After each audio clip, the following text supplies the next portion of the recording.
In the quiet suburbs of Bloomington, Indiana, neighbors knew Daniel Harper as the kind of man you trust with your house keys. He was a devoted husband, father of two, and active volunteer at the local church. But what no one knew was that Harper had been hiding a chilling secret.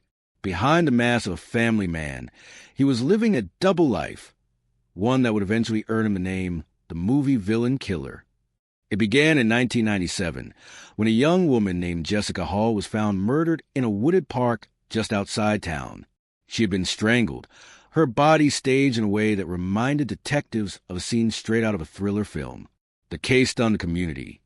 But without DNA technology as advanced as it is today, the trail quickly went cold. Over the next decade, similar murders occurred across Indiana and neighboring states. Women disappearing at night, their bodies found days later in isolated places. In every case, the crime scenes were staged, sometimes with eerie precision. One victim's shoes were neatly placed beside her body. Another was left near an abandoned barn with her hands folded across her chest. Detectives noticed the theatrical nature of the killings, but struggled to connect the dots. Each case had traces of careful planning, almost like the work of someone who thought himself as a director of a twisted script. As the years passed, fear settled in. Local newspapers called the killer the shadow director. Parents warned their daughters not to walk alone. Police departments in multiple counties shared information, but without solid DNA matches, no suspect could be pinned down. Meanwhile, Daniel Harper continued to live his picture-perfect suburban life. He worked as a manager at an auto plant, coached his son's little league team, and hosted barbecues in his backyard. To his neighbors, he was a model citizen. To his victims, he was a man in the shadows. By the early 2000s, the case had stalled. Evidence collected from the crime scene, cigarette butts, fibers, partial prints, led nowhere.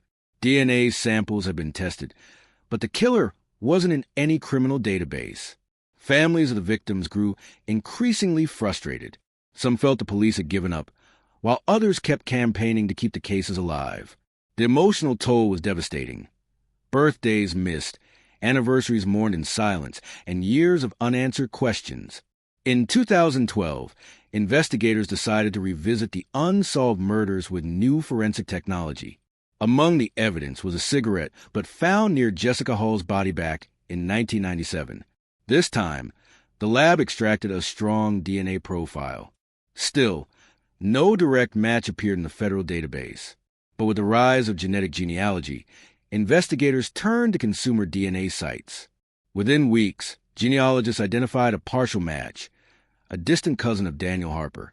The net was closing. Detectives began surveillance on Harper. On the outside, he was a perfect suburban dad.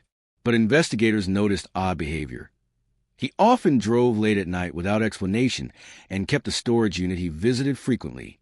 The breakthrough came one morning when Harper stopped at a local diner. After finishing his coffee, he tossed the cup in the trash. Detectives swooped in, collected it, and sent it to the lab. Days later, the results came back. The DNA was a perfect match to the samples from multiple murder scenes. The family man was the killer. In 2013, police raided Harper's home. Inside his storage unit, they discovered chilling evidence. Journals were described as crimes in cinematic detail, old VHS tapes of Hitchcock and noir thrillers, and even sketches of how he wanted his victims posed. At trial, prosecutors painted Harper as a man obsessed with living out the life of a movie villain. He saw his crimes as scenes, his victims as characters, and himself as a director. His defense argued mental illness, but the jury saw through it. After a harrowing trial, Harper was sentenced to life in prison without the possibility of parole. For the families of his victims, justice brought relief but not closure.